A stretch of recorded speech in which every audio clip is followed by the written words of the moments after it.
Meeting's called to order at 6:35 p.m. Good evening, ladies and gentlemen. Welcome to the Town of Cedar Lake Utility Board public meeting for February 2023. Would you all please rise for the Pledge of Allegiance? Pledge allegiance to the flag of the United States of America and to the republic for which it stands, one nation, under God, indivisible, with liberty and justice for all. Thank you. Roll call, please. Robert Carnahan. Here. Julie Rivera is absent. Ralph Miller. Present. Colleen Sheehan. Present. John Foreman. Present. Richard Sharp. Here. Nick Recupito. Here. I am present. Chris Bilatis. Present. David Austin. Present. All right, thank you, John. Item number 1 of new business is the approval of the minutes from January 17th, 2022. Do we have any, or this be 2023? Yeah. Yes. Yeah, sorry, 2023. Any corrections or discussion about the minutes? If not, do we have a motion to accept and waive the reading of the minutes? Motion to accept and waive the reading of the minutes. I'll second. Okay. Motion by John, seconded by Colleen. Discussion? Roll call? Robert Carnahan. Yes. Ralph Miller. Yes. Colleen Sheehan. Yes. John Foreman. Yes. Richard Sharp. Yes. Nick Recupito. Yes, motion carries. Item number 2 of new business is NEAS pay request number 1 for Crystal Oaks Utility Elevated Storage Tank payable to Dixon in the amount of $10,501. Neil, here you go. Mr. President, this is for Dixon Engineering, and that amount for pay request 1 is $10,501. Attached to that is their itemized invoice for the specialty services for the elevated tank. Okay. Any board discussion? I have some questions. Sure, Jeff. I looked over all these letters and it says you've reviewed and recommend. What do you do when you review? We review their itemized pay requests, we review all of their weld submittals, all of their items for pictures and documentation for the specialty services for Dixon Engineering. And do you go out there and physically check any of this? We do site inspections, but their work is in addition to those inspections that we do, similar to what you have on there for AES for the specialty services for the foundation. And we have that all documented and we've submitted those to Public Works as well. Okay. Thank you. Thank you. Thank you, Bob. Any other questions for Neil on this item? If not, do we have a motion to approve this pay request? I'll make a motion to approve. I'll second. Okay. Motion by Colleen, seconded by Ralph. Discussion? Roll call? Robert Carnahan. Yes. Ralph Miller. Yes. Colleen Sheehan. Yes. John Foreman. Yes. Richard Sharp. Yes. Nick Recupito. Yes, motion carries. Item number 3 is NEAS pay request number 2 for the Crystal Oaks Utility Elevated Storage Tank payable to Dixon in the amount of $1,500. Mr. President, similar to the last item, these are for the weld inspections for the elevated tank. Okay. Any questions for Neil? Yes. Why didn't we do all of these as one instead of doing each individually? Because the way the subcontractors submitted these invoices, they didn't quite make the last meeting, so we gave them the opportunity to submit them separately, and that's why there's 2 pay requests rather than just 1. Okay. Thank you, Bob. Any other questions for Neil? Seeing none, do we have a motion to approve this pay request? So moved. Wait a second. I'll second. Okay, motion by John, seconded by Ralph to approve this pay request. Discussion? Roll call, please. Robert Carnahan. Yes. Ralph Miller. Yes. Colleen Sheehan. Yes. John Foreman. Yes. Richard Sharp. Yes. Nick Recupito. Yes, motion carries 6-0. Item number 4 is another NEAS pay request, number 2, for the West Side Sanitary Sewer Interceptor Project 1 payable to LGS Plumbing Incorporated in the amount of $279,164.32. Neil. This is for the West Side. It's a routine monthly pay request, and this is for items that have been installed that we've reviewed, that have been inspected, for the amount of $279,164.32. Since it's such a large amount, and also, we have a nice crowd tonight, give us a geographical area of where this is. This begins at the equalization facility south of 159th, goes through the agricultural field where we have easements acquired with the assistance of the town attorney, and then continues to the north on Morse. And at some point in the next few weeks, we have a meeting scheduled with the highway department from Lake County, because that's in their jurisdiction. It's out of our corporate limits, but it's in our utility district. Then they'll continue north to 159th, and then west to Klein Avenue, which will be the terminus of Project 1. Correct. Okay, thank you. I pass it every day to work. It's impressive to see them doing the Yeah, I gotta work drive there. down there this weekend and check it out. Yeah. We're gonna continue to see these bills coming in the future? Monthly. Yes, correct. And just so the In public the knows, same amount? It'll vary. It will obviously depend on what amount of lineal feet of sewer and manholes they install, but generally, if they continue on the same progress, yes. And just so the public knows, many of the subdivisions on the west side of town that we have today, they all go essentially down around the south end of the lake. And even before some of these new subdivisions were put in, we would, from time to time with the heavy rain, blow a manhole and sewage would go into the lake. One of our prerequisites prior to spending taxpayers' dollars on doing a lake dredge was putting a plan together, and it's been running in parallel. It's called the West Side Sewer Interceptor Project. Totality of that is what, 8 million? 9? Quite a lot. I'll take the over Okay, with thank you. inflation. Yeah. But it's a large project that we started years ago, so we will try to reroute and alleviate some of the pressure that's on. What is that lift station that it all is? Lift Station 1. One, Yeah, presently. Thanks. thank you. Okay, good questions, good comments. Anything else for Neil? Seeing none, do we have a motion to approve this pay request number 2? I'll make the motion to approve pay request number 2. Second? I'll second it.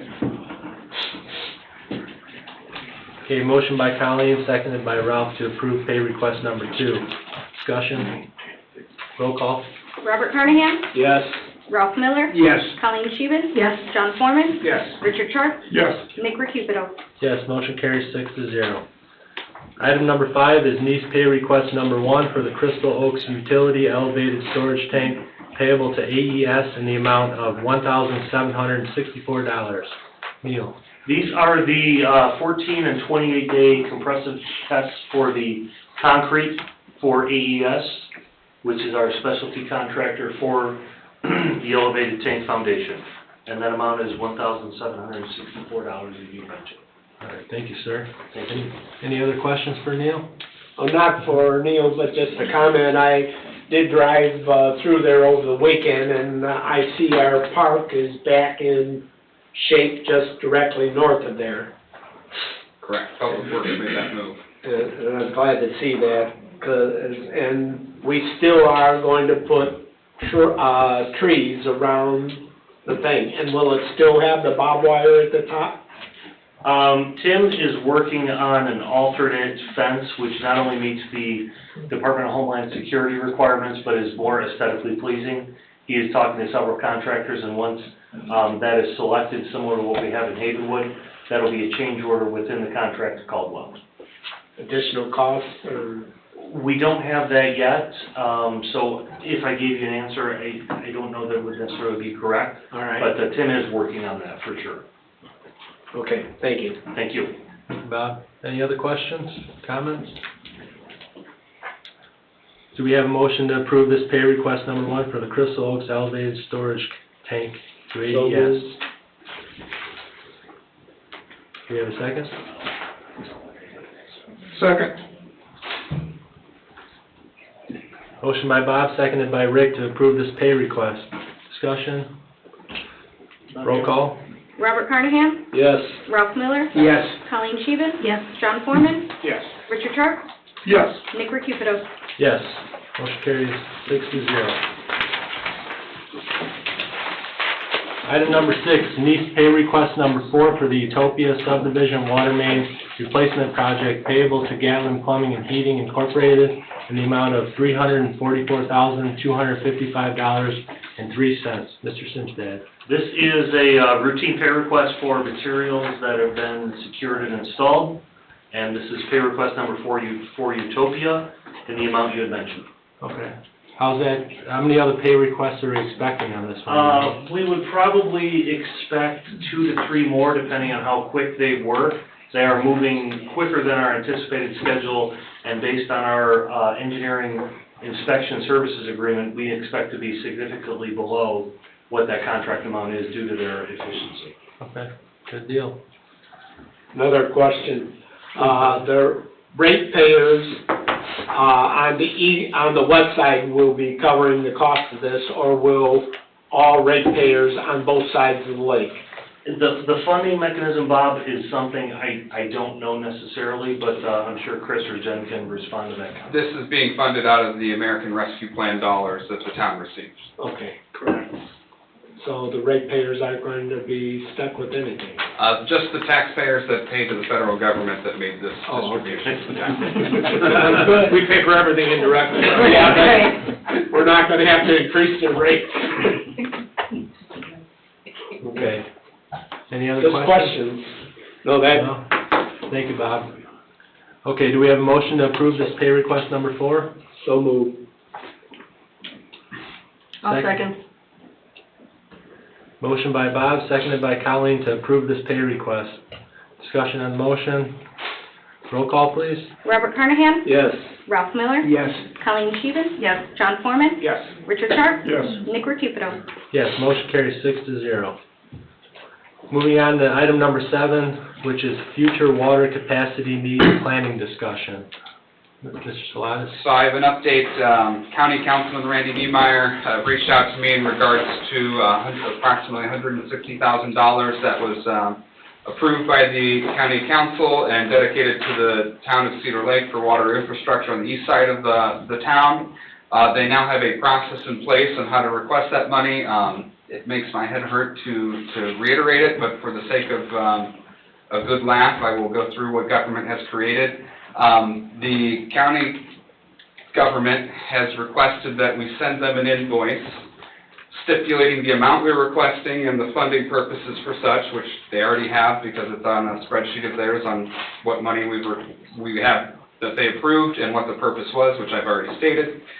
They will then receive that into the county council. County council will then vote on it, hopefully approve it, and then send that to the county commissioners for them to accept, vote on, and create an interlocal agreement, which will then be sent to the town of Cedar Lake. That interlocal agreement will then be hopefully approved by the town of Cedar Lake and then sent back to the county commissioners, for the county commissioners to send back to the county council, for the county council then to approve and cut a check to the town of Cedar Lake for $160,000. So, About 2 weeks, Chris? About 2 weeks? I need to know what color crayon to write the invoice in. government at work. But that is the process, so we have an update, and we will start moving forward in that process. So with legal touching those and clerks and so on and so forth, that is an extra 10 G's of taxpayer money thrown out the window. The county government has approximately 50 attorneys on staff, so I imagine we'll get this done by 2025. Well, thank you for getting it done. Thank you, Commissioner, County Council. You got anything else for us, Chris? That pretty much top it off? That's topping it off right now. All right, thank you. Item number 8, written report, fund report, clerk treasurer. Board members, sorry, I'm throwing my papers. I previously sent you all the cash and expenditure report. You'll notice at the back of the expenditure report is where you will find the utilities, the wastewater operating fund 630, the water operating fund 640, and the stormwater operating fund 650. We now have budgets in there. Thank you to Sue. I'm sure she's on YouTube listening right now. She worked really hard to get us the expanded chart of accounts so that we can better track purchases as they're related to transportation, public works, office, administration, and such. And then we'll be able to better track our spending habits within the utilities, so we'll be able to better plan accordingly for future needs. I like that, good idea. Is Sue gonna wanna talk this evening, or is she? No, No? she's Okay. probably just listening if she's on. This is just year one of utility budgeting, though. We've never budgeted our utilities before, so this will be really interesting to see how this year goes. Yeah, exciting. Mm-hmm. Okay, thank you, John. Item number 9, consultants and staff reports. Engineer, Nice, Mr. Simstad. The sanitary updates, as mentioned earlier, West Side Sanitary Sewer Interceptor Project 1, that is proceeding. Chris and I had a meeting last week with Lowell for a pre-JMOB meeting, which is scheduled for March, and we're still digesting the projects, and we'll report back to you next month. On the water, those projects are proceeding as we mentioned earlier. And then I spoke with Don at Seabell. The Plan Commission is updating the Development Standards Manual, and we worked at staff level for some minor updates to our water and sanitary items and our standards. And we have just a couple minor things, house cleaning, we reviewed on a staff level, and we're implementing those, and we'll send those to Don as well for inclusion in the Development Standards Manual.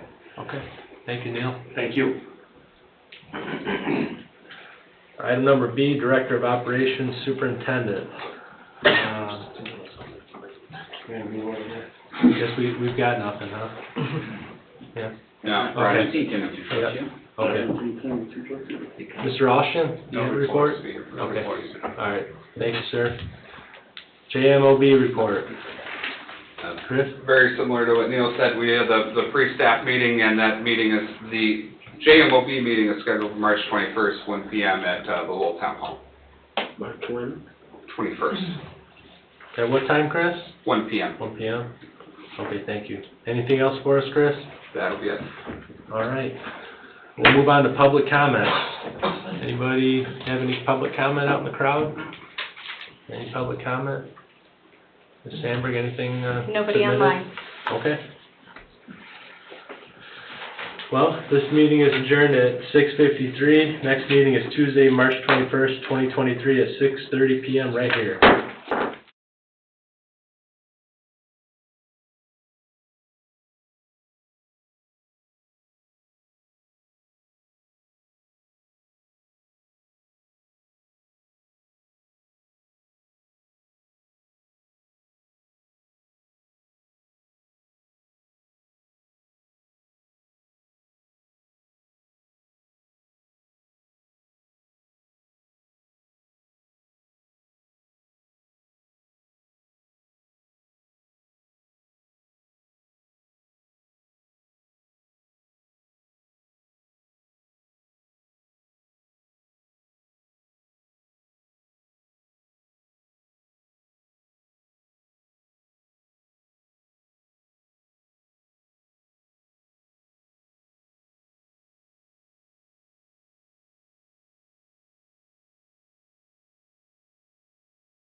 February 21st, 2023 is called to order. Please stand for the pledge and a moment of silence.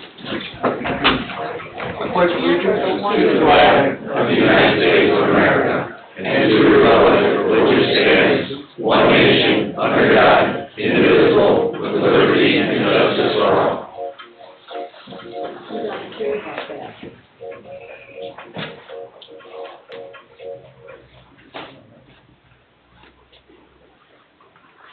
Thank you, everyone. Thank you. Roll call, Jim, please. Robert Carnahan. Here. Julie Rivera is absent. Nick Recupero. Here. Ralph Miller. Present. Colleen Sheehan. Present. John Foreman. Present. Richard Sharp. Here. I am present. Chris Salatis. Present. David Austin. Present.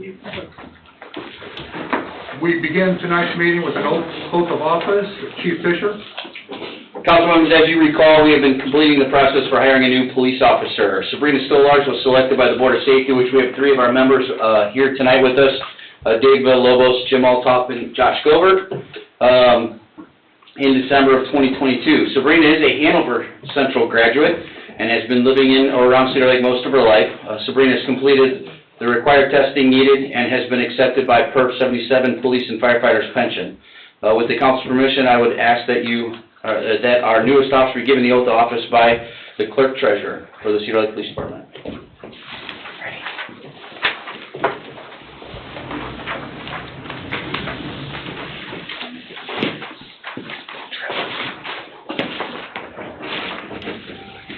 Please raise your right hand and repeat after me. I, Sabrina Stolars. I, Sabrina Stolars, Do solemnly swear that I will faithfully support the Constitution of the United States, the Constitution of the United States, the Constitution and laws of the state of Indiana, the Constitution and laws of the state of Indiana, the ordinances of the town of Cedar Lake, the ordinances of the town of Cedar Lake, and the rules and regulations of the Cedar Lake Police Department, and the rules and regulations of the Cedar Lake Police Department, and that I will faithfully, impartially, and honestly discharge the duties of my office as a probationary patrolman the duties of my office as a probationary patrolman of the town of Cedar Lake Metropolitan Police Department, at the town of Cedar Lake Metropolitan Police Department, to which I have been appointed according to the law according to the law, and to the best of my skills and ability, and to the best of my skills and ability, so help me God. so help me God. Congratulations.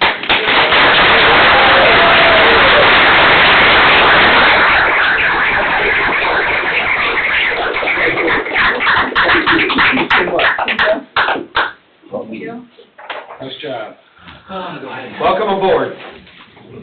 Parents, if you guys want to take some pictures real quick, we can do that. You got to get up.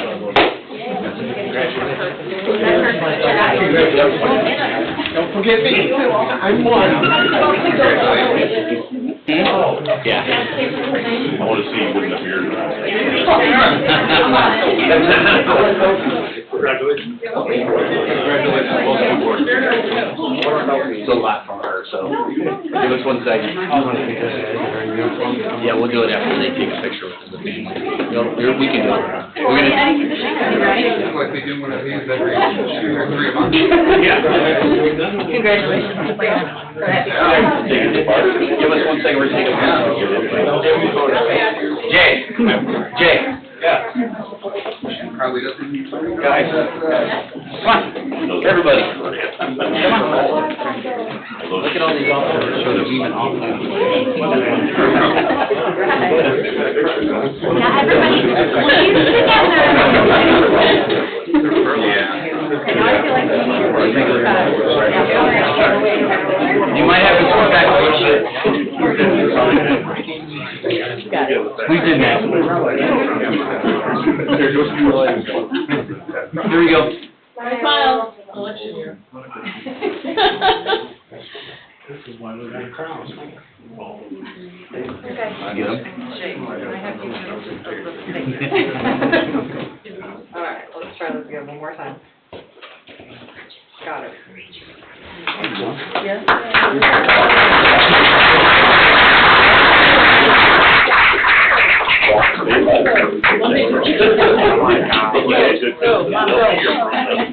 Sabrina, congratulations. Yeah. Ryan, you get Jason.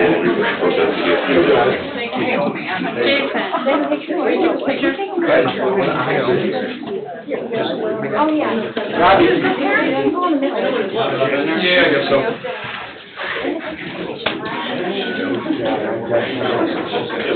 I know. Is that everybody's screen? Well. Here we go, 3, 2, 1. Take about 50 or 60 seconds? Yeah. You know. I just held it down. Everyone grab it. Remember that.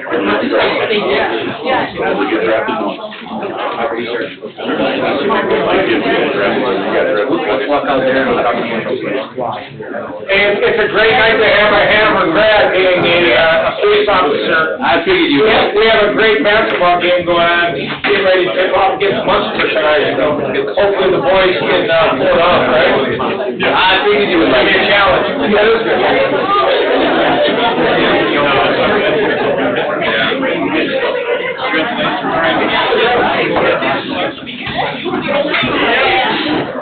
Good stuff. Yes.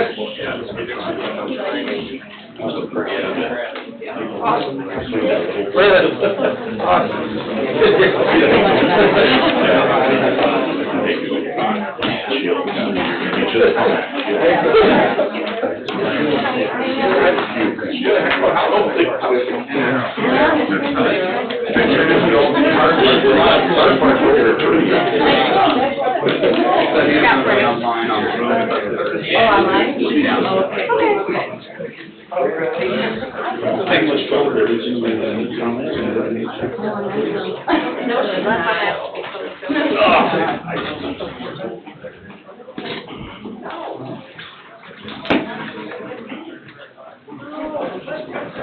The calm after the storm, ladies and gentlemen. We move on to public comment on agenda items only. Public comment, agenda items. Public comment, agenda items only.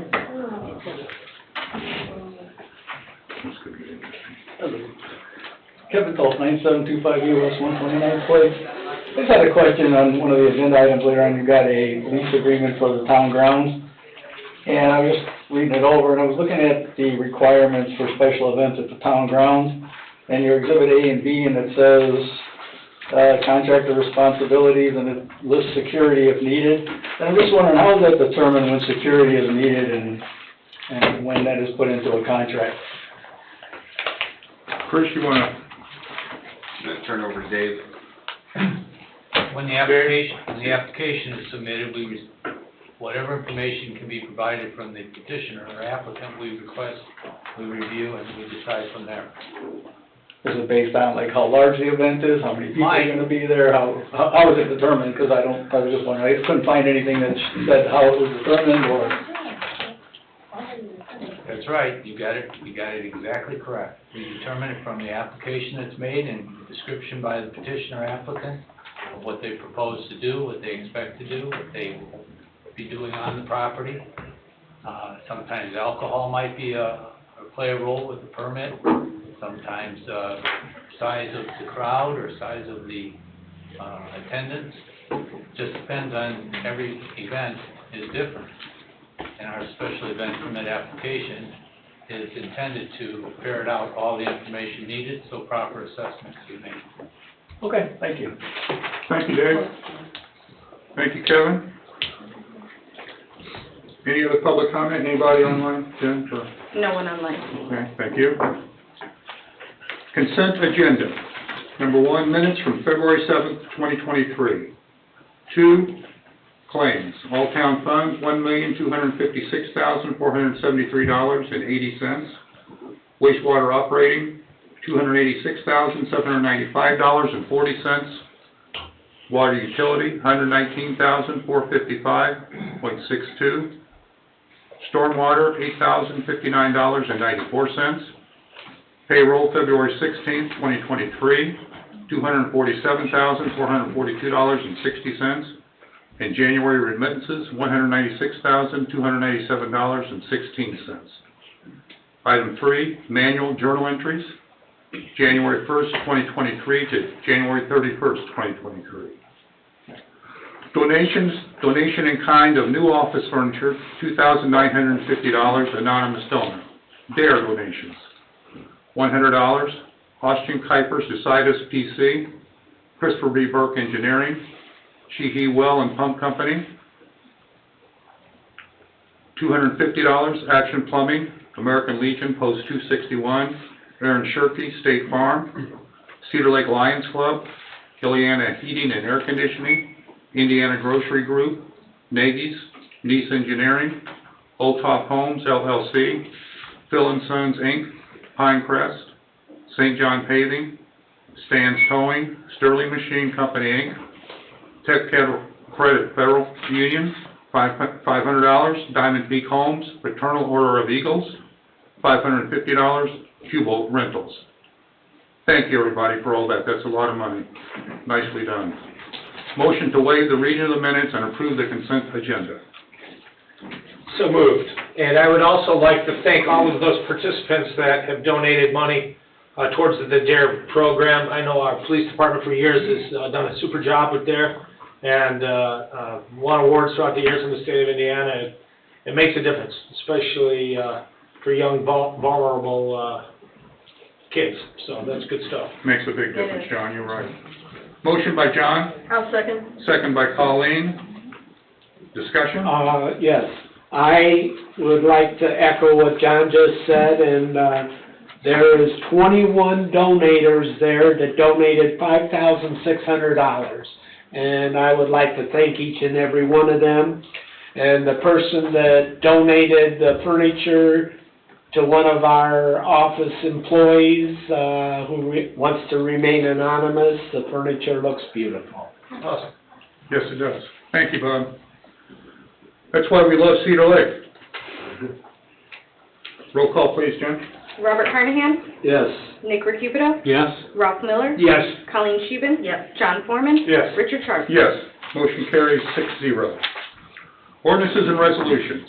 Ordinance number 1449, an ordinance to create job descriptions. A, full-time Parks and Recreation Superintendent.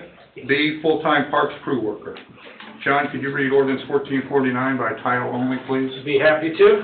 Town of Cedar Lake, Lake County, Indiana, ordinance 1449, an ordinance amending town ordinance number 1064, being an ordinance establishing job employment descriptions for the town of Cedar Lake, repealing all ordinances and town code sections or portions thereof in conflict herewith, and all matters related hereto, creating a full-time Parks and Recreation Superintendent and a full-time for the town and all matters related thereto. Thank you, Mr. Foreman. Chris, you want to highlight this? Yeah, so this was the Parks Recreation Superintendent and the full-time crew worker has been approved by the Park Board and has actually started been advertised. This was in their budget, and we've been receiving some good responses back. So we hope to have the town council approve tonight the adoption of these into the job description ordinance. So that way we can have something official for when we bring those we're going to start with 2 positions. There are ultimately, I believe, 2 or 3 crew worker positions within the Parks Department budget that was created. So we're just going to bring one on initially, and then to be able to start onboarding them now, prepare for the spring activities that will unfold, and then when there is a park superintendent selected, they will go forward with the additional hires. Thank you, Chris. Any questions for Chris? Do we have a motion to... I'll make a motion to approve. Motion by Colleen.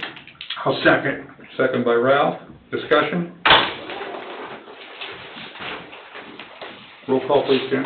Robert Carnahan? Yes. Nick Recupido? Yes. Ralph Miller? Yes. Colleen Scheeben? Yes. John Foreman? Yes. Richard Sharp? Yes. Motion carries 6-0. Dave, is this a 2? It would be suitable for that. Okay. Do I have a motion to... Even with Julie absent, Absolutely. since it's a quorum or an entire board, thank you. Okay. I'd make a motion to suspend the rules and do a second reading. Thank you, John. I'll second. Second by Colleen. Discussion? Roll call? Robert Carnahan? Yes. Nick Recupido? Yes. Ralph Miller? Yes. Colleen Scheven? Yes. John Foreman? Yes. Richard Sharp? Yes.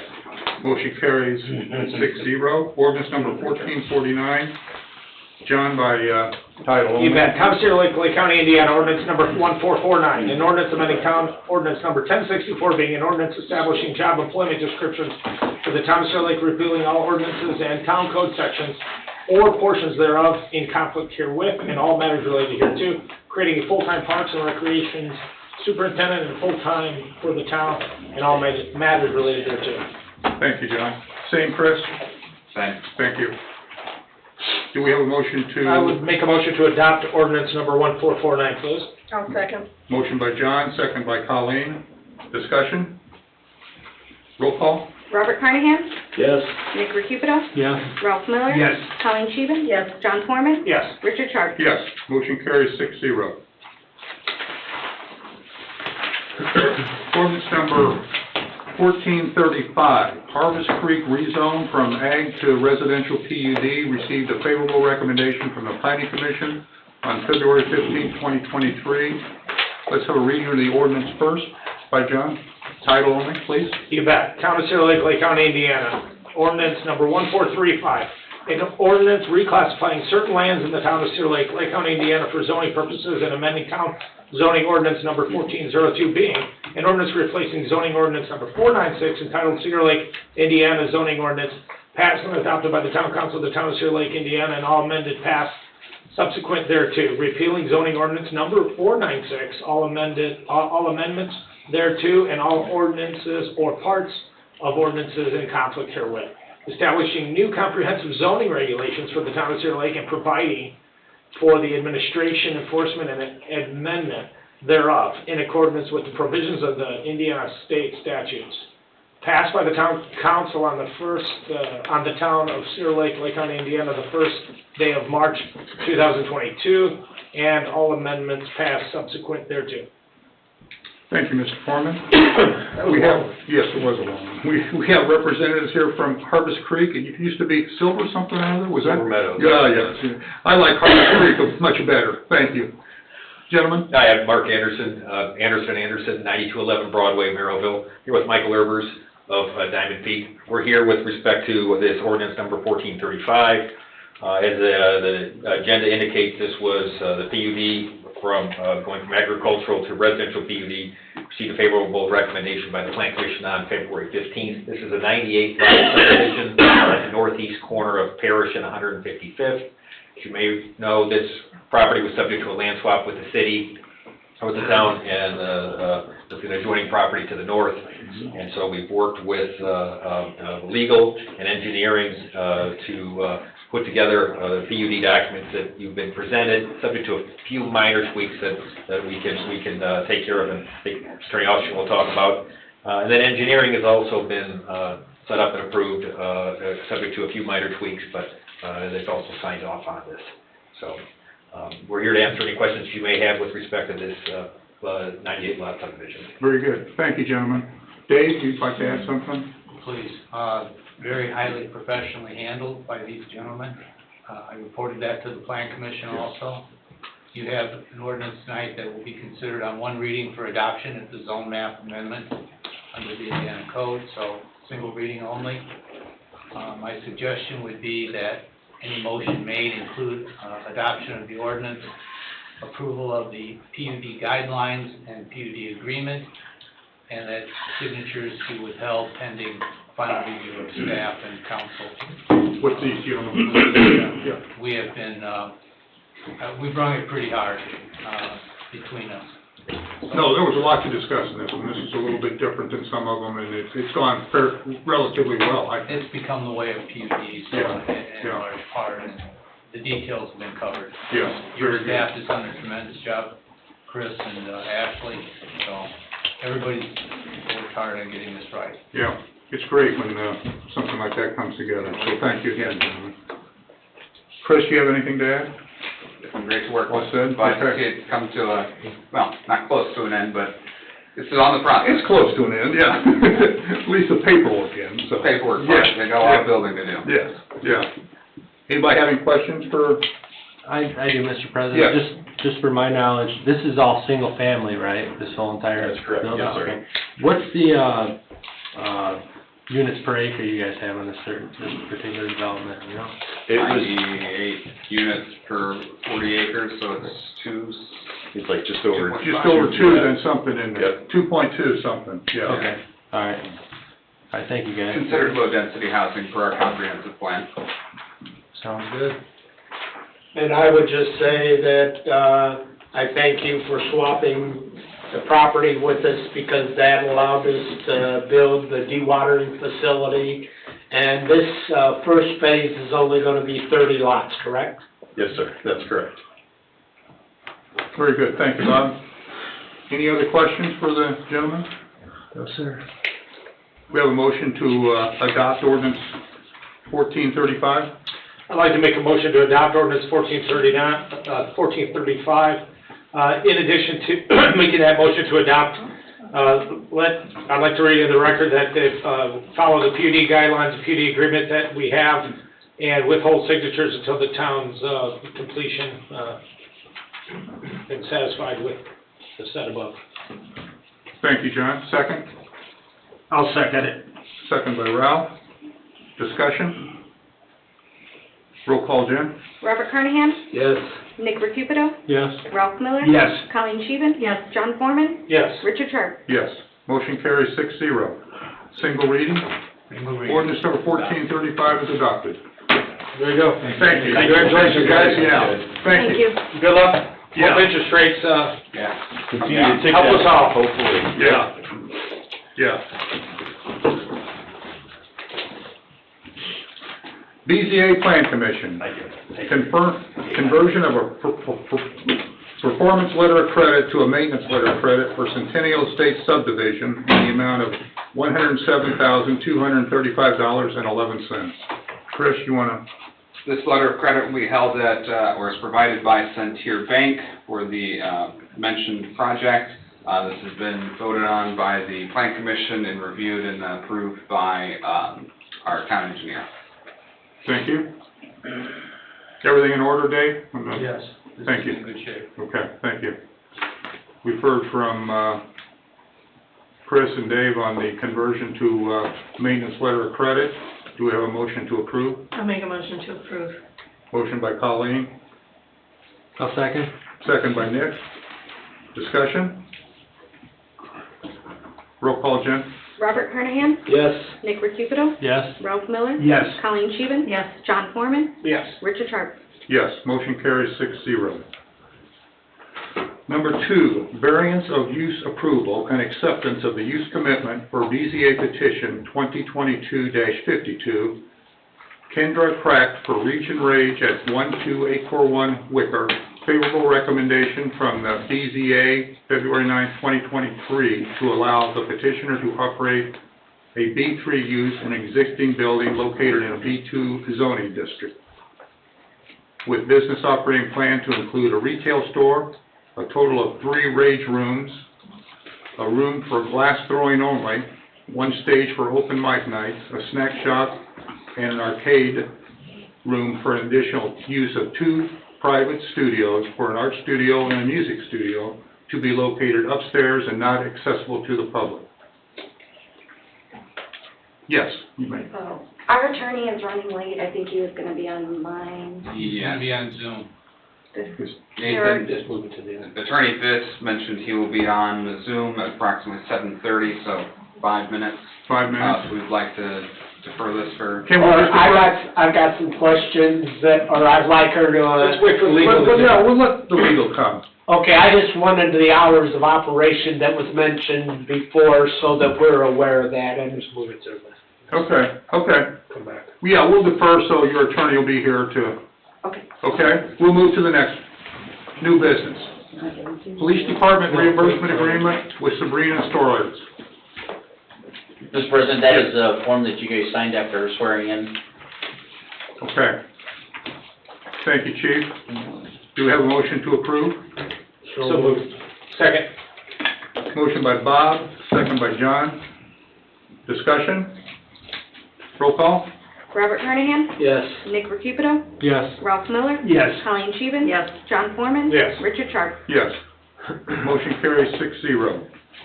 Sewer elimination agreement for 8217 Lakeshore Drive. Chris? So these individuals, I believe, demolished their house at some point and have since decided that they will not be utilizing the sewer tap. So this is the process to close it out to stop billing for the sewer. Question.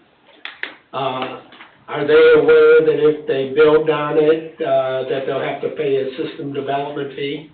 We make that very clear when they're here within our office, and I know that building department also reiterates that to them. We let them know multiple times that if they so choose, 2 years from now, 5 years from now, 10 years from now, that they want to rebuild on that property, that they have to go through the whole development process from the beginning and pay those development fees. Is there a separate tap fee too they have to pay again? Yes. So What tap was fee- that, about $4,000 or $3,500? I believe it's $3,500 for the development fee and $500 for the tap For the fee. tap, so So about $4,000 $4,000. total. Okay, thank you. And then would this also remove, in billing, the waste pick or trash pickup too? Or is that something that's different to these properties? So this would also eliminate the trash, but they still get the drainage charge because drainage is still charged for each parcel within town. Okay, thank you. So that would be the stormwater. Yes. But they make money after X number of years by not paying free. Call it $44. They'll still pay the $5 per lot. 10. Yeah, if that's what they Quite a want to few do, years. yeah. 10. If, you know, They why collect pay that. something you're not ever gonna build it, so, makes sense. I'll make a motion to approve. Motion by Colleen, I'll second. second by Ralph. Discussion? This is on the lake also, right? You gotta love it, more green space on the lake, I love it. Yep. Roll call, Jen? Robert Carnahan? Yes. Nick Recupero? Yes. Ralph Miller? Yes. Colleen Scheven? Yes. John Foreman? Yes. Richard Sharp? Yes, motion carries 6-0. Sewer elimination agreement for 7805 West 127th Avenue. Chris? Same thing, different address. Okay. Do we have any questions for Chris? I'm gonna, where's, I can't picture it in my head, keep going, I'm just gonna do it. Okay. Do we have a motion to approve the elimination agreement for 127th Avenue? I'll make the motion to approve, Mr. President. Motion by Nick, I'll second. second by Colleen. Discussion? Roll call? Robert Carnahan? Yes. Nick Recupero? Yes. Ralph Miller? Yes. Colleen Scheven? Yes. John Foreman? I know where it is now. Yes. Richard Sharp? Yes. Motion carries 6-0.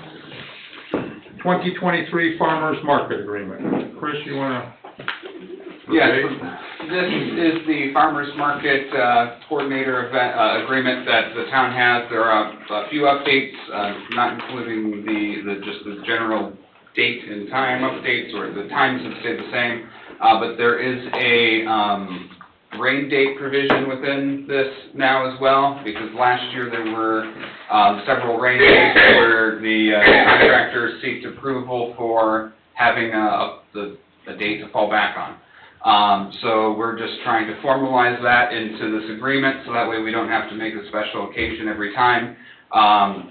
There are also the stipulations that the agreement, the coordinator must provide on those rain dates signage that stipulates the public parking is not for farmers market events, and to provide parking attendants to facilitate traffic through. As well, this agreement also now contains one booth location for the town to use at no cost. The idea here being that, so with the new Parks Department, we would like to get information out regarding the programming we're going to do, as well as to provide some communication to the community. So if the police wanted to use it to promote the rave notification system that we use to notify the residents, or Public Works wants to notify or to communicate something to the public, that option is available to them. Are they paying extra Wednesdays when there's a fifth Wednesday? No, so it's still just gonna be the two, but there's and then there's also, And a different agreement in June? yeah, there's the times in June that work around Summerfest, so we don't have conflicts there. And hopefully Summerfest and the farmer's market will realize they won't have all the parking that they've had in the past. I believe they're uniquely, attuned to that. Okay. Any other questions for Chris? No, sir. Do we have a motion to approve the 2023 Farmers Market Agreement? I'll make a motion to approve. Motion by Nick, Second. second by Colleen. Discussion? Roll call? Robert Carnahan? Yes. Nick Recupido? Yes. Ralph Miller? Yes. Colleen Sheehan? Yes. John Foreman? Yes. Richard Turk? Yes, motion carries 6-0. Moving on to acceptance of ULAO counteroffer for a portion of the Kriegel property. Chris, you wanna? Yes, let me get over here. So this is a counteroffer for an easement acquisition on Phase 2 of the West Side Sanitary Sewer Interceptor Project. This is the last holdout that we had. So this... For Phase 2? For Phase 2. Okay, So this great. completes, this completes all the Phase 2. easements necessary. They will be compiled and sent to Neil for verification of that fact. But to my knowledge, this is the completion. This is for, in the dollar amount of $32,250 with 4 conditions: that we return the topsoil back to the top so that way it can be used for farming, that any drainage tiles that are damaged be repaired, that any crop damage or crop loss that is incurred be paid for, and that drainage swales be reestablished. All, I think, are very reasonable offers. Or conditions. Yeah. Thank you, Chris. Dave, is everything in order with the? I drafted the document. Okay, then it's in order. They've been accepted. Okay, thanks, Dave. That's a big, this is big. It's huge. The completeness. It's huge. This is huge. Any questions? Any additional questions for Chris? Do we have a motion to approve the offer for the Kriegel property? Motion to approve the ULAO counter offer for that portion of the Kriegel property. Motion by John, second by Bob.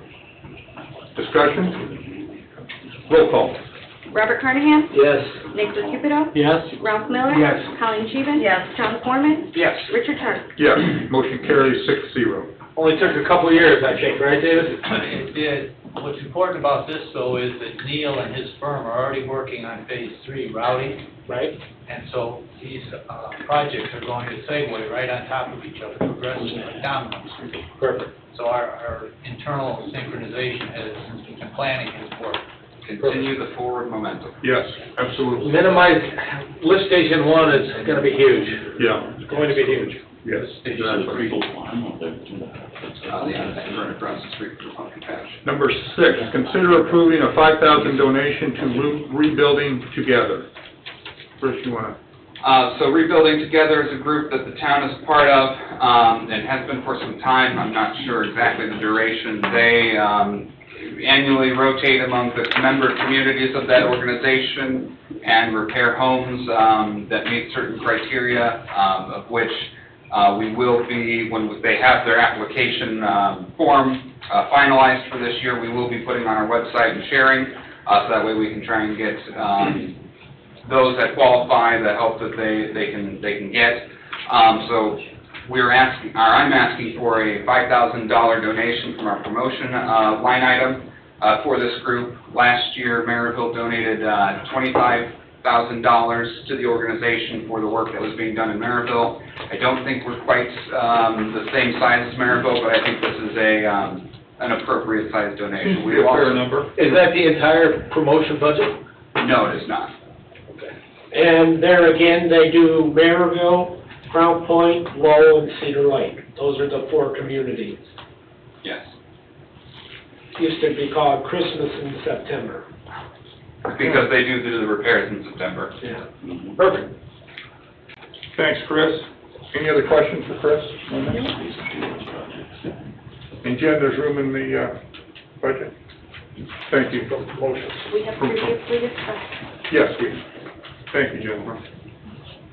Do we have a motion to So approve? moved. Motion by Bob, I'll second. second by Colleen. Discussion? Roll call.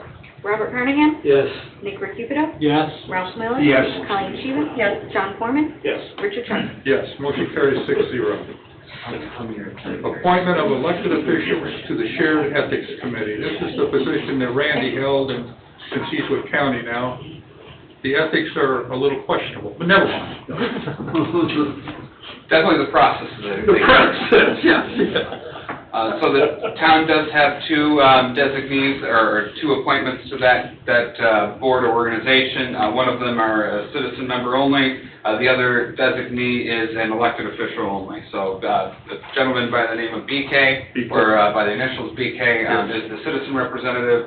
So now with Randy's departure, we do need to select a elected official to fill that void. I'd like to make a motion, Mr. Chairman, to appoint Jennifer Sandberg. I'll second that. Treasurer.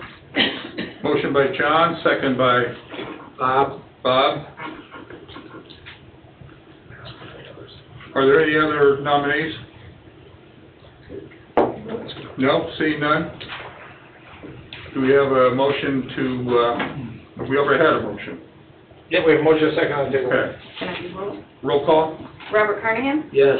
Nick Recupido? Yes. Ralph Miller? Yes. Colleen Sheehan? Yes. John Foreman? Yes. Richard Sharp? Yes, motion carries 7-0. Thank And you. you Congratulations, Yeah. Jennifer. You accept it, Jennifer? Yes, Bob, I accept. Okay. He accepts. So late now. Yeah. I didn't hear her say no.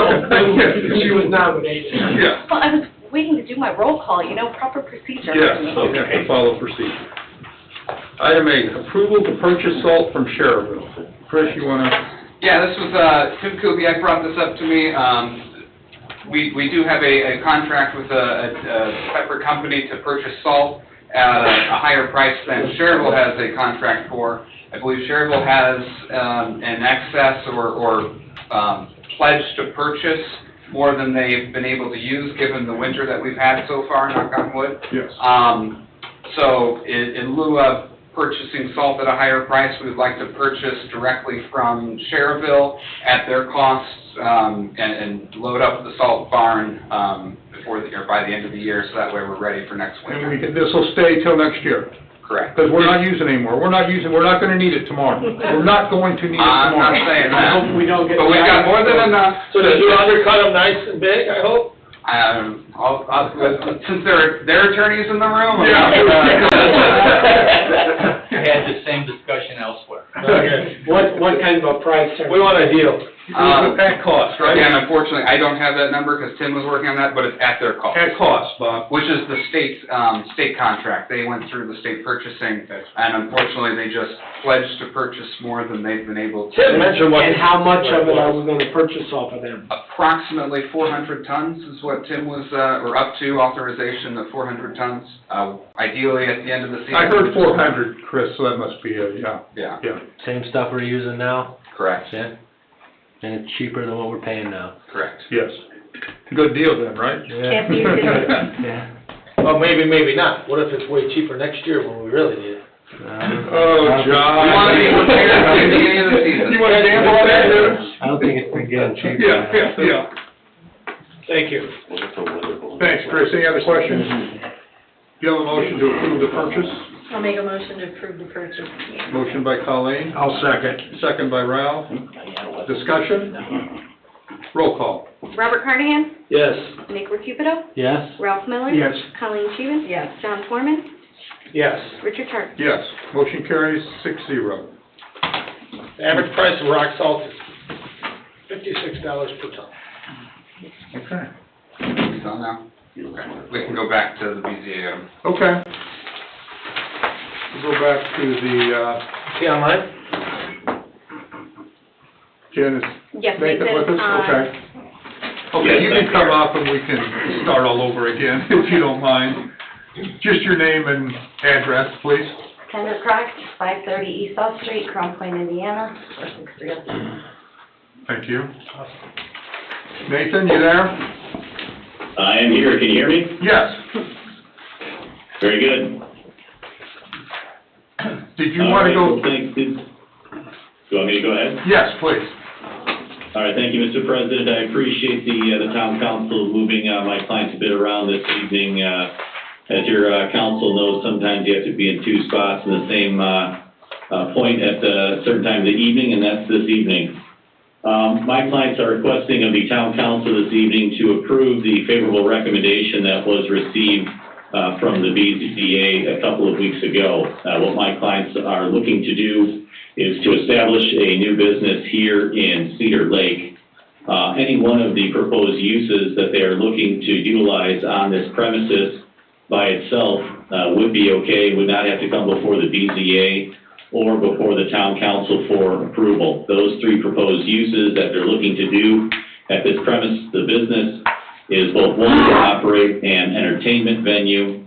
Number two is a retail venue to sell some art supplies, to sell some art products, as well as the products that can be utilized for some of the smash rooms, which is the third use on the premises. However, we're in a B2 zone that has a B3 overlay, and any time that you're going to combine multiple uses on a property, that is what is going to require then the approval of the BZA and then the town council for operating multiple business uses at one time. The schematics of my client's business is a new phenomenon that is starting to go out way across America. There is a similar business in Lafayette. There's a similar business in Cherville, a couple in Chicago. There's a couple on the eastern side of the state, either a smash room or a rage room. You may ask, well, what is that? And that's basically where folks of all ages can go and purchase items such as glass bottles and aim them at targets and smashing them, or even bring in their own items. They want to smash them with baseball bats, a form of amusement. Combined with that, my clients are also operating an arcade within the premises and also have a music venue and are hoping to operate either poetry nights or musical venue events within one of the larger rooms in the premises. For the past 4 months, my clients have been diligently working to clean up the interior of the premises. I know the landlord's excited. They've done great work on the inside of the property to clean it. I think we lost him. Did he mute or do we not? No, he disappeared for a second, hang on. Do you want to add something while we're waiting? 12/8/41, that's corner 129, okay. Any questions? What about the hours? Okay, you're back. Nathan, you're back. All right. So I'm not sure what happened there. Shut your video off. It'll eat up less bandwidth, Nathan. We don't need to see it. He was not on video. Oh, okay, never mind. Yeah. The other item that I'll reference is my clients have a phenomenal business plan. I know the BZA had several questions and concerns as to the operation of the premises, both in doing it in a safe manner. We've submitted a couple of items that we're going to make required when it comes to who can participate.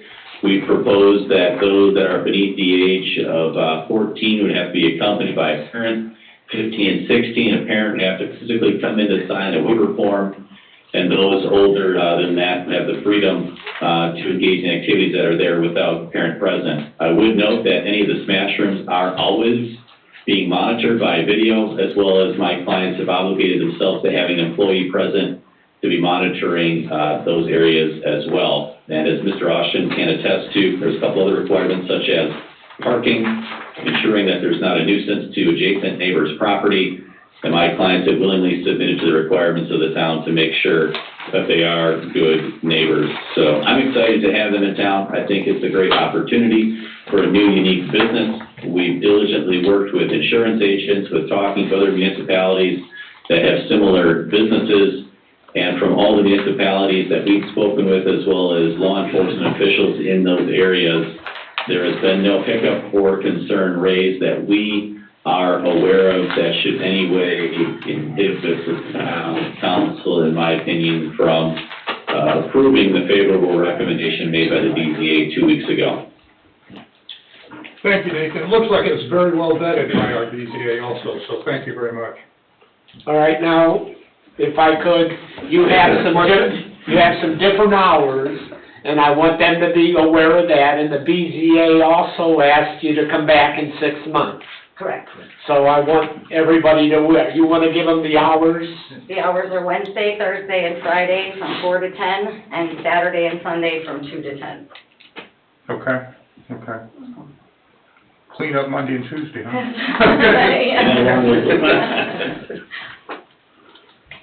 Okay. We want to keep it open enough so after you're done with your town council meeting. Yes, that's real important. You were doing real well until then. Any other questions?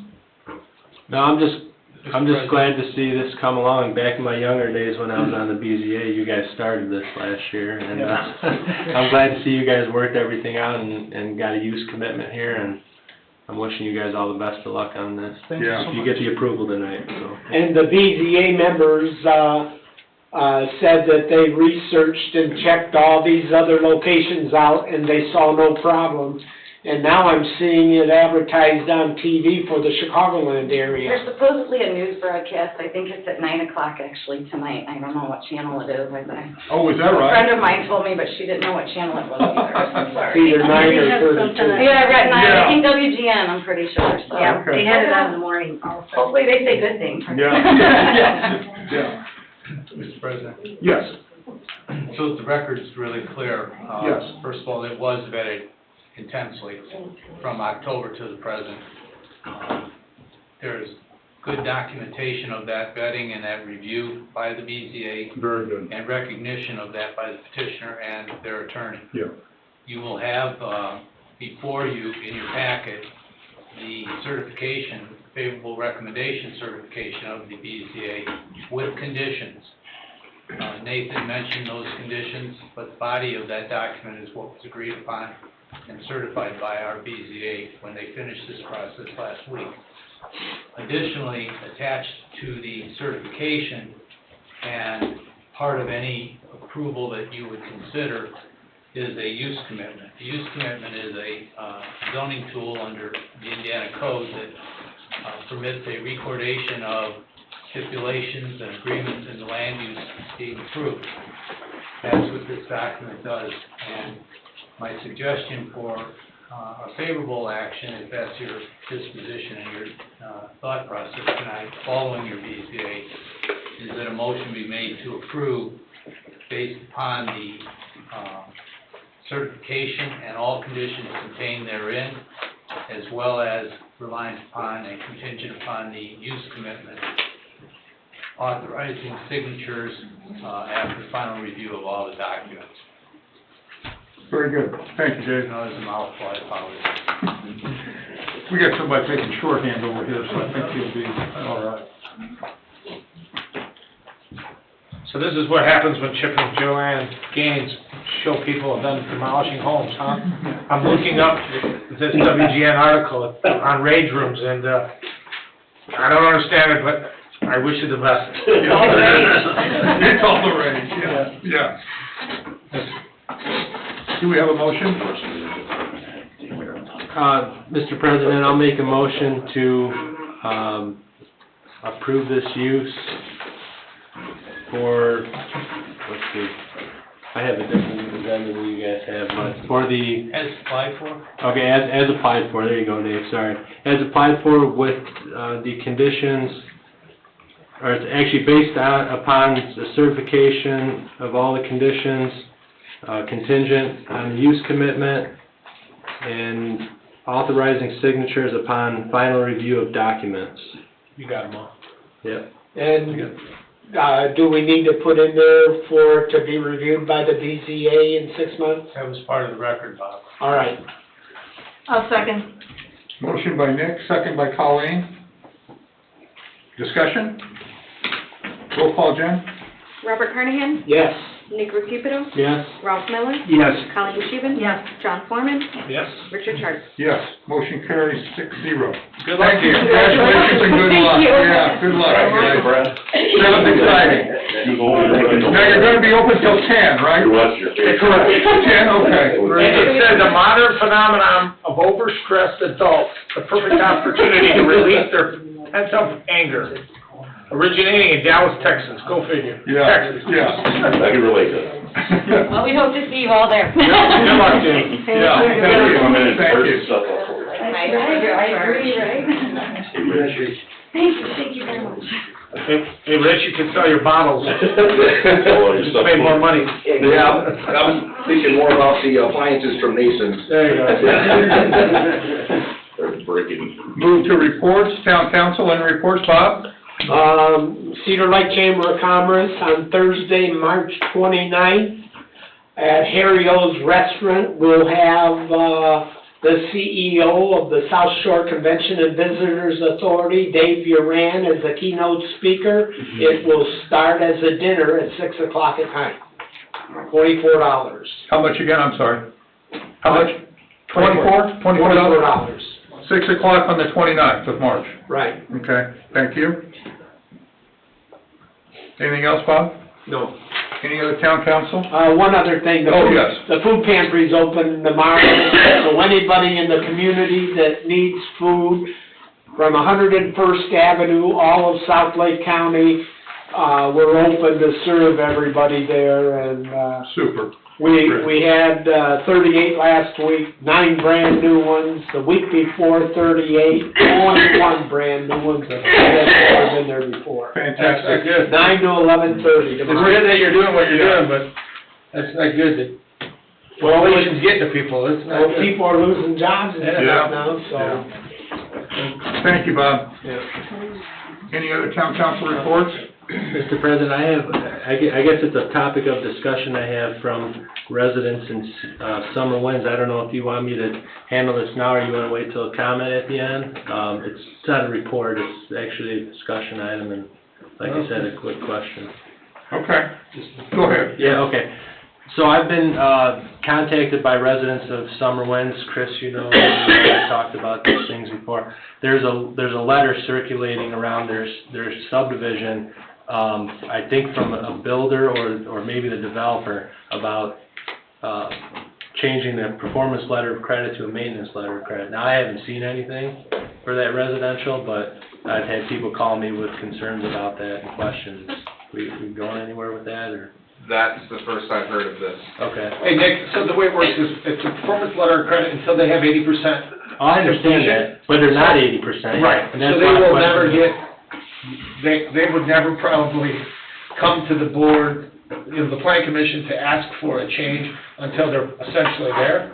And then when they are there, we usually scrutinize pretty hard the curves, I understand. everything. I know, I'm just telling you, It's important to let they've them, been sent a letter that says that they're gonna come to us to petition that, and they're concerned about it, and that's Yeah. why I didn't know if that was something that's been presented to you guys at the planning commission yet, or?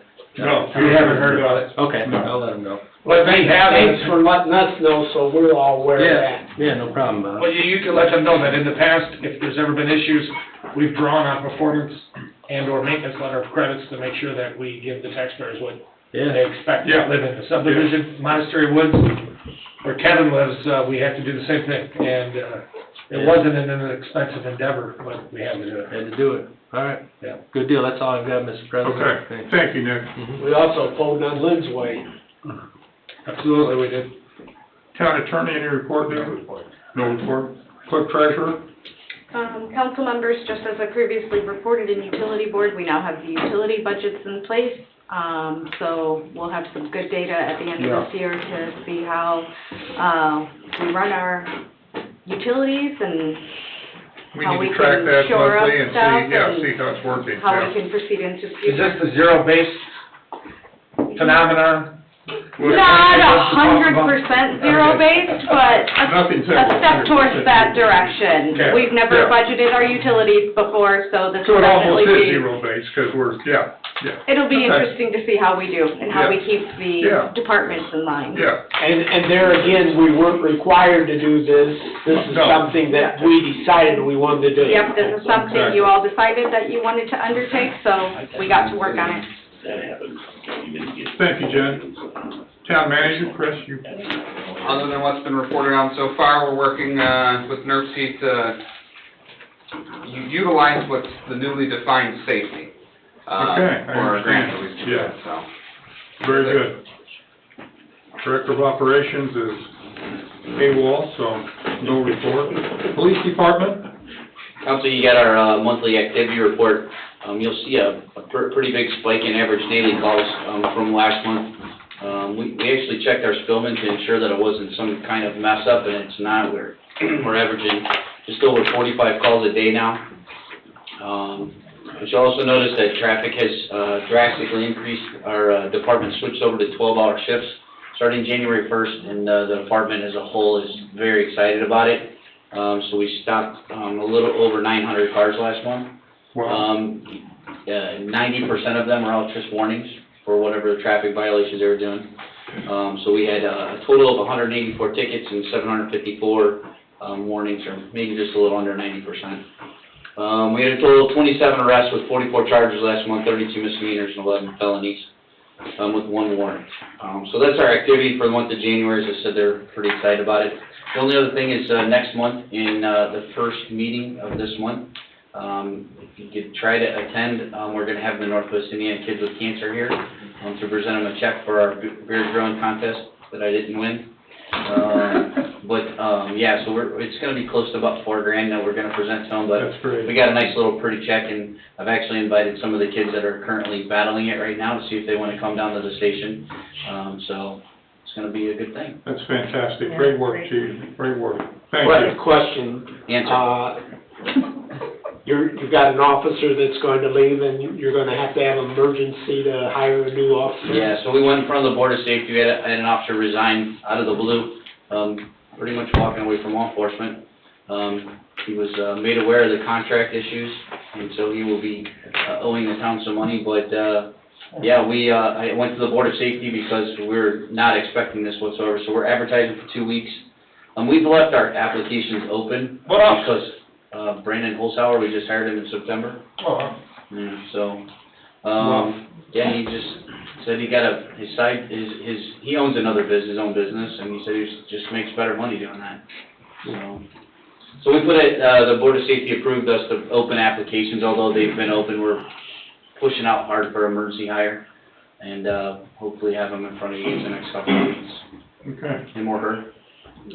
I'm glad to see we got 2 women now. Yeah. Thank you, Chief. Fire Department, Chief Wilkie? Our report's in front of you as well. I want to point out just a couple things to you on the report. We had 9 PI accidents this last month, which is up from last year, which is crashes with injuries and actually transported. About four of those were pretty serious accidents.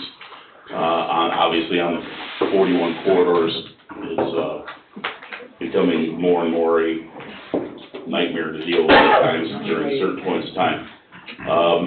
And then the last thing is, I just want to inform the council that the Firefighters Association has opted this year to stop having the firefighters ball for liability reasons. This was a decision by the Firefighters Association, not the fire chief. So just to let you know, there will be no firefighters ball this year. Question. The Saco fire, would you explain that? And then I also noticed the same day that was going on, they had 41 shut down, so they had an accident there too. Yeah, I can't explain the Saco fire because I don't think anybody understands why it catches on fire all the time. But yeah, You had 29 units there? we had 16 fire departments there with about 25 pieces of apparatus. And myself and Chief Mager ran that fire. Lowell has a history of trying to burn itself down consistently. It was a consistent problem, a persistent problem with that facility, and the town was addressing it accordingly. No injuries? We had one injury. Well, it was firefighters, right? We had one firefighter injury that ended up going to a trauma center in Kankakee for eye injury, which ended up not being as severe as we thought it was, so it'll be fine. Good. And then the Indiana State Fire Marshal was brought in with their inspectors and their investigators. Our investigators all worked together with the town of Lowell, the town manager, and the town attorney to do a walk through the facility to determine whether or not it should be opened up, and they determined it shouldn't due to a lot of violations, so they're currently closed until further notice, but we'll get parts of it back open soon. But the Indiana State Fire Marshal's office is, and the inspection division is on it. And then did we have a bad record? We had Sherrville Fire Department covering our station at the time, due to our mutual aid setup, and we had an extrication up on 41 car crash at the same time where the Sherrville engine and the chief was here, and he handled it. She wasn't seriously injured though. Yeah, she was just stuck. She was stuck because she's the one that caused the crash, and then she was more freaking out because she had a warrant, so. So we extracted her out of the car and right in the spot. Thank you, Chief. One confined space to another. Yeah. Building Department report, Chris, we got? Yeah, as usual, I'll kind of take these all three at a time. Okay. We had 3 new construction permits in January with 19 other within the building department. In Christopher Burke, we've mostly been working on the NERC applications as of January, as well as some road surveying here on Constitution, trying to get a grip of what that road looks like and possible inclusion into a future Community Crossroads Matching Grant application. And then for various, we continue to work on the public safety building, and they've just completed the parks work, with potentially working on, with the parks at the park board's pleasure, on creating an RFP for some various projects that they've got in the hopper. Very good. Thank you, Chris. Hey, Chris, I was brainstorming over the weekend with the gentleman, and I think what would be nice to do is get with Purdue, purchase software that is needed for these different parks and the design, because when you start paying these professionals, it costs a lot of money, but then hire interns every summer that are studying the horticulture, studying the landscape management from Ivy Tech or wherever. I think it would be a pretty neat thing to do to have the staff or helpers or whomever. The software today is pretty easy compared to 5, 6, 7 years ago. So it's something to throw out at the next park board meeting, Colleen or you, see what their thoughts are. Okay. Because we all know engineering costs a lot of money.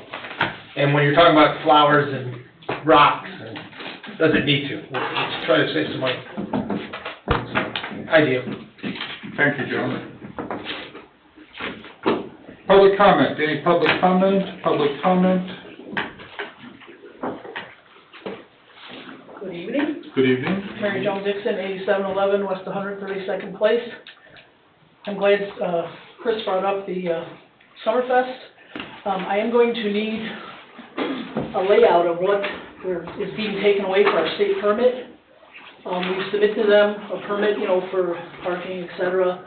So, whether you and I meet, or if we do it at a town council meeting, we just have to have that information in order to apply for that entertainment permit. I will get that to you. Okay, I appreciate it. And then the other thing I think we need to take into consideration is the safety for the people who attend.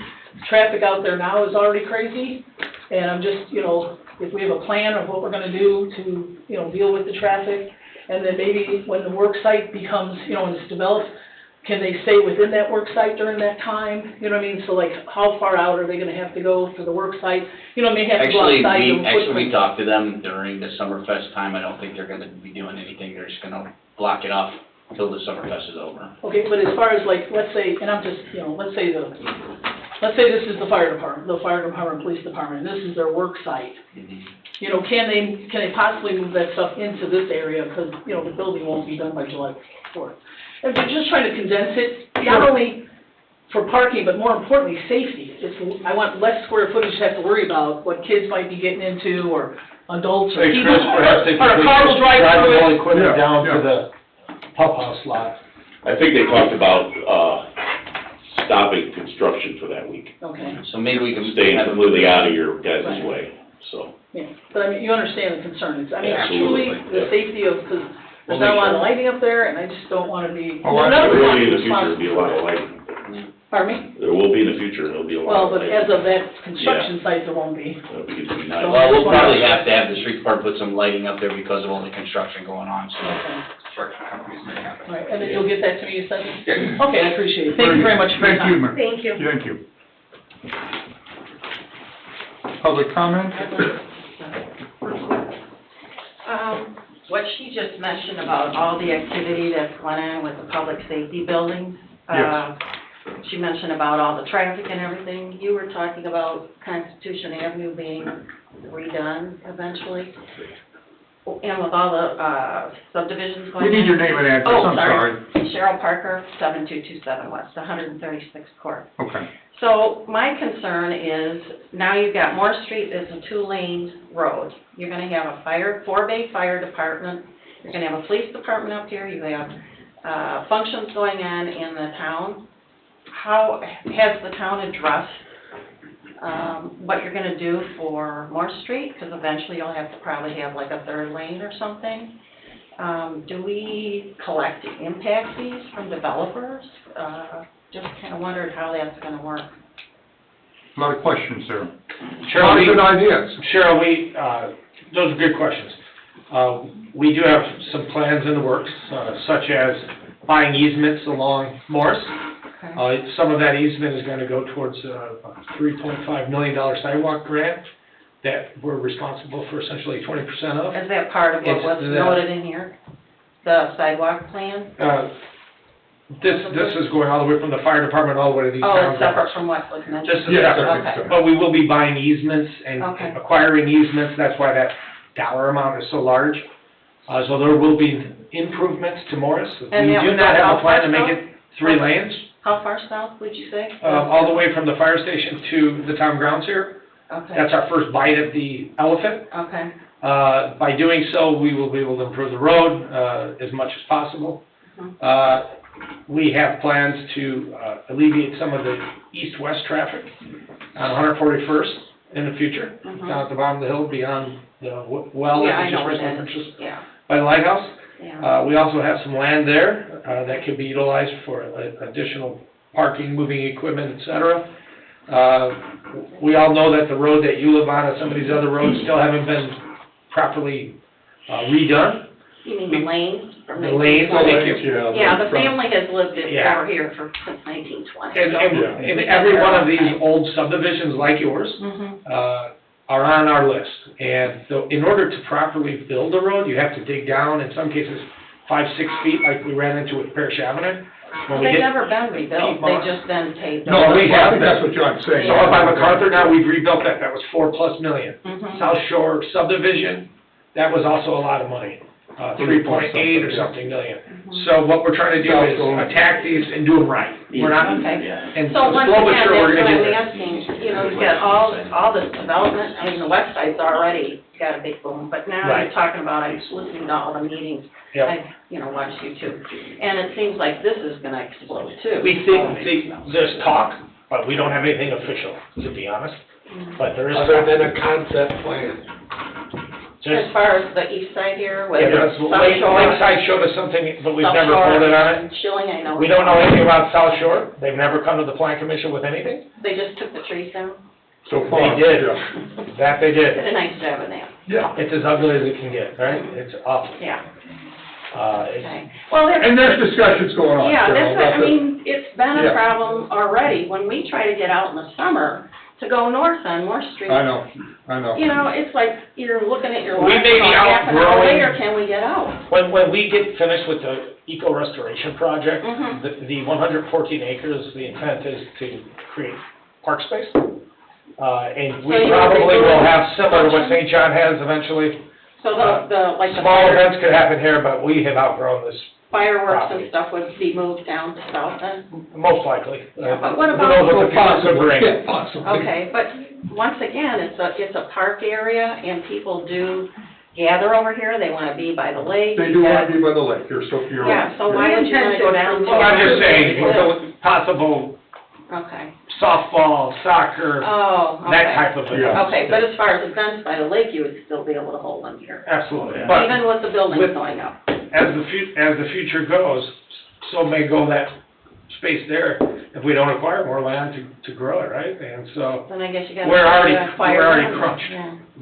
but having the police and fire right here on Constitution was the goal of the council, and we achieved that objective. and Was that we're because of spending the a lot of money. anticipation of the, That was part of it, Development in the Cheryl, east yes, side. absolutely. yeah, Well, we know we have a 790 acre lake or whatever it is in the middle of our town. So people that are over here on the southeast side of town are at a disadvantage when so we needed a satellite station over here. well, I hear, I mean, we're right here, so we Yeah. hear all the fire trucks, the ambulances are going up and down the Yeah. road, so I know it's increased Yeah. over the years. So. Yes, it has, yeah. So I realize you As, need something. as the reports indicate, it Yeah. increased Well, I quite a can bit. just hear them and see them. Yeah. They never Right stop. there. No, they don't, and it's getting, It's constant. I know, Yeah. I know. And the same with the police too, you guys are always out there, so. All right, well, it was just a thought, and. No, thank you. So, once again, just briefly, the two-lane Moore Street will be addressed because eventually you're gonna have to do something with that. Eventually, you're You're right. gonna have, Yes. cars locked up otherwise. And so have you discussed impact fees with the developers? been I know there's discussed. like a park They've fee. been discussed. Okay. Sure, we presently have park impact fees. Yes, I'm And aware we of that. also- I did see that. And we also have been discussing some other things that are in the works, Okay.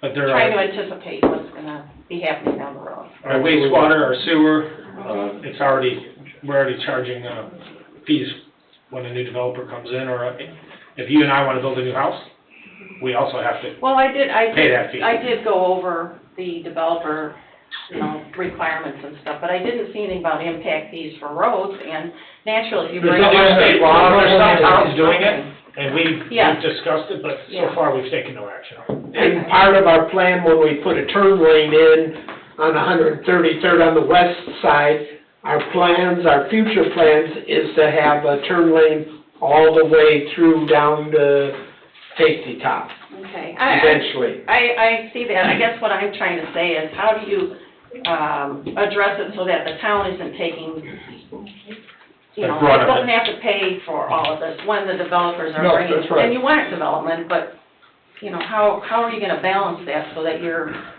roads are gonna match what you're bringing in? You're exactly right. Without And the that's- town that's- having to absorb all of Yeah, and that. that's what we're trying to do. Yeah. Chris, would you explain to them about Rose Garden and the $1,000, what we're doing with that? Yeah, so the town had to negotiate. I don't know what Rose Garden is. It It's a sounds like a subdivision. cemetery. plot. Subdivision. Over on 141st across from Centennial, by the Hanover Middle School. Yeah. Oh, okay.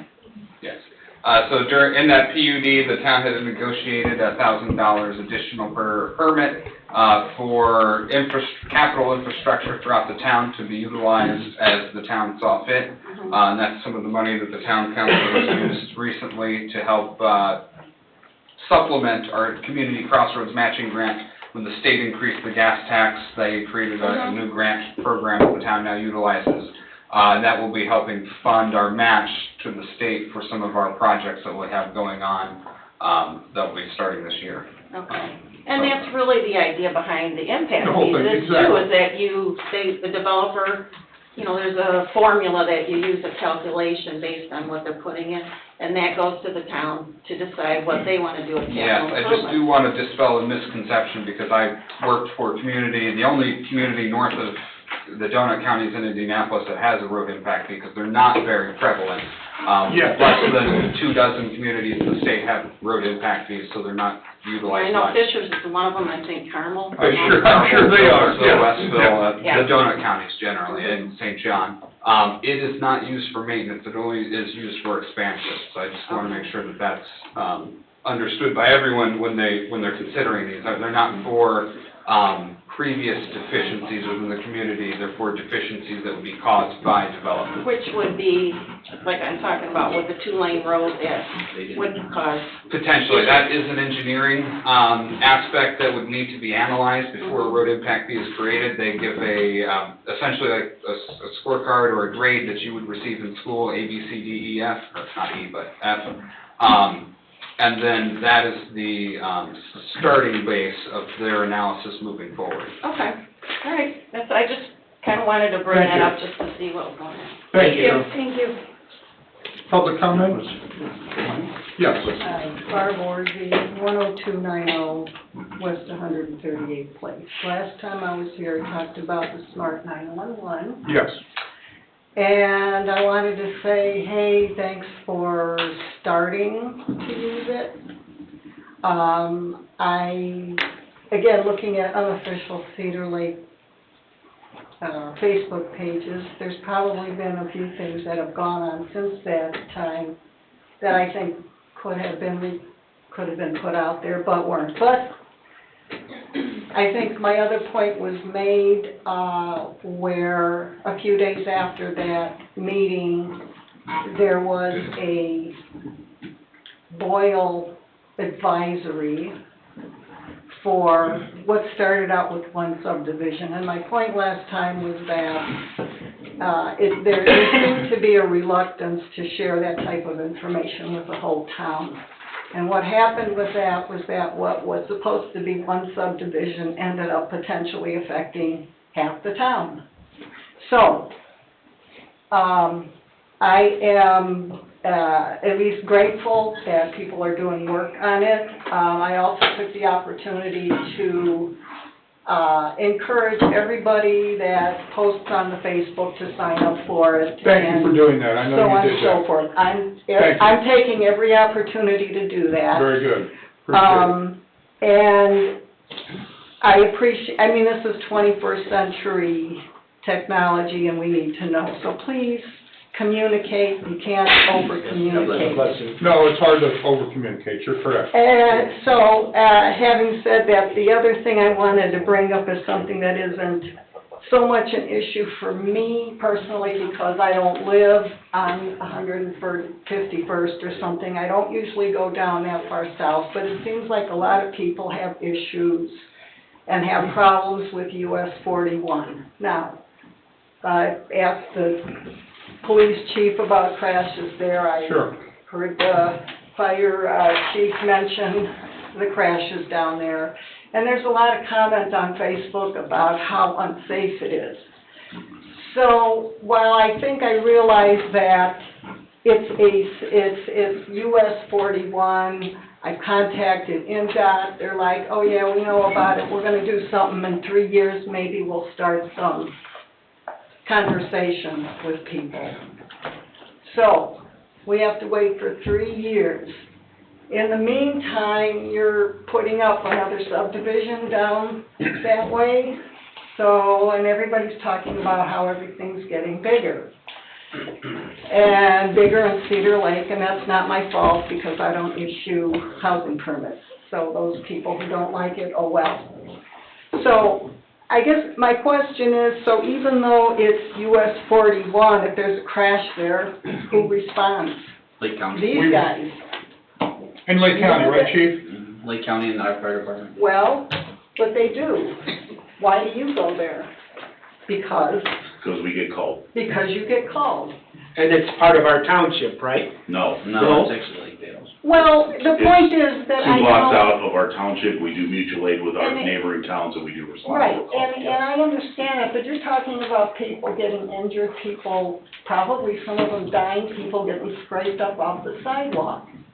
I went down there and I was appalled at the lighting, the signage, and the speed limit all the way down there.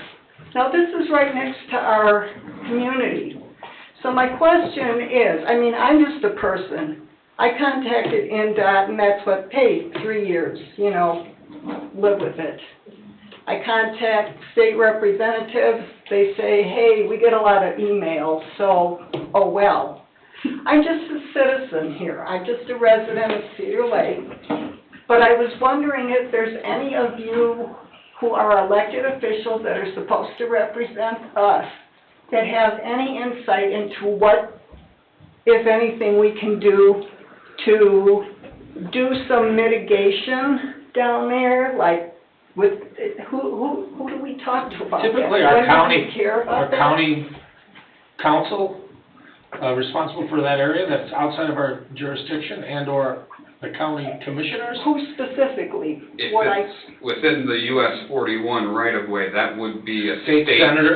state Rick, jurisdiction. yeah, so Rick Niemeyer is the person responsible for that. For Mike Ellsworth. you know how many times I've emailed, and I am gonna start calling the office, because, I'm sorry, but he's pretty much useless. I get nothing from them, nothing. He has an auction down at his auction every I- Friday. You could stop in there.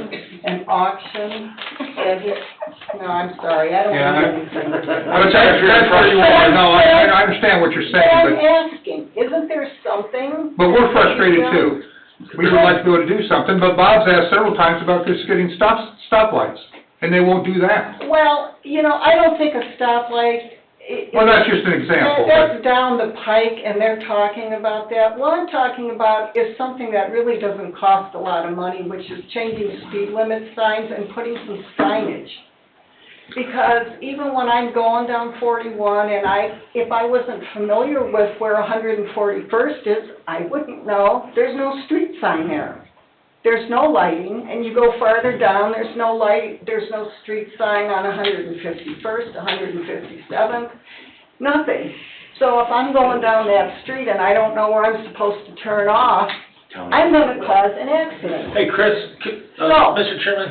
So, I mean, basically, that's what I'm saying. I just wanna know if there's something that even I could do to, well, Mr. Niemeyer would be your best bet.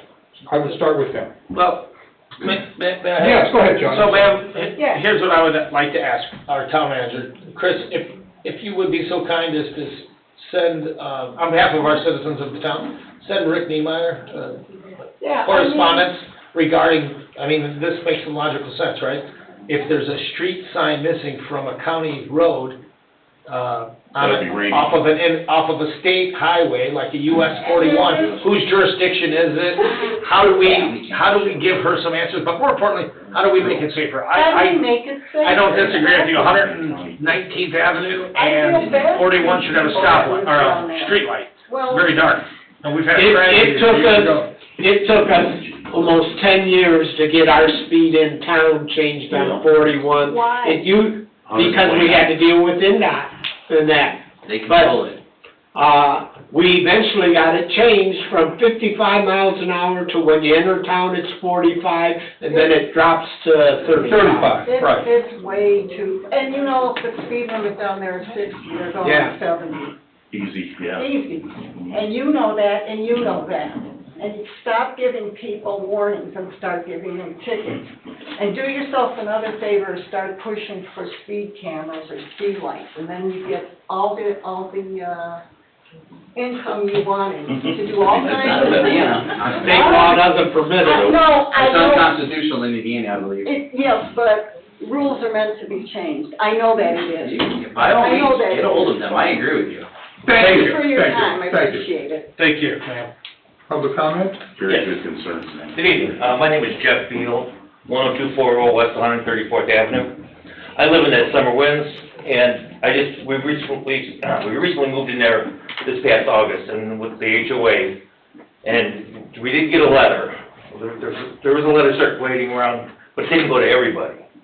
Our neighbor brought me a copy, and they're already, now you said there's an 80%? 80%, yes. Is that, can the builder who runs the HOA, can they change that? No, it's just ordinance of our community. Oh, because I guess they're like at 70% now. That's And what, that letter that's says he wants 66 to 70%. They want to give it up, Yeah, and they're talking about having meetings scheduled, they got a meeting scheduled for next Okay. week from Monday. okay. You gonna have a representative from the HOA there? Yeah, Okay. well, I hope so. Okay, well, that's I right. mean, they want us to form our own board, they want us to get a Okay. 5-man board going, and, Okay. Who's they? I'm curious. well, I think it's a great idea, here's why. If you don't have a strong POA, Property Owners Association, if you don't have a strong HOA, Homeowners Association, and/or if you have one and it dissolves, anything goes. Yeah. You can paint your house any color, you don't have to abide by any covenants, and you could have a mess on your hands. Oh, I've never been involved with an HOA before, so this is like all new to me. So experience? it's not, sometimes everyone's cup of tea, but it's super important for these boards to exist within those types of, But not let them I mean, fall apart. they mentioned that we're at 70%, he wants, I think it's Armani. It's Armani, yes, sir. And he wants to get rid of, he doesn't want to be in charge of the HOA anymore. And I just wonder, can he legally do it? If it's not 80? Could you say? That might be a legal question, I don't know the answer. Yeah, the answer is yes, depending upon what it says exactly in the bylaws. Okay, You need to check the bylaws out for that particular so project. if he has the option to do it at a lower rate? You might. Okay, I just curious. I don't know what the Sure. bylaws are. Good question, that's a very good question. All right, well, thank you very much. Thank you. Thank you. Welcome to Cedar Lake, sir. Any other public comment? Can I ask one other question? Do I have to repeat my name again? Did we ever get your name? Cheryl, you're Cheryl. I know. You know who I am. Along with the public safety buildings and the Morse Street again, I was just thinking, when you have fire department bays, fire, trucks are going out on the Morse Street and stuff, has there been discussion to put up like those lights like, St. John has? Yep.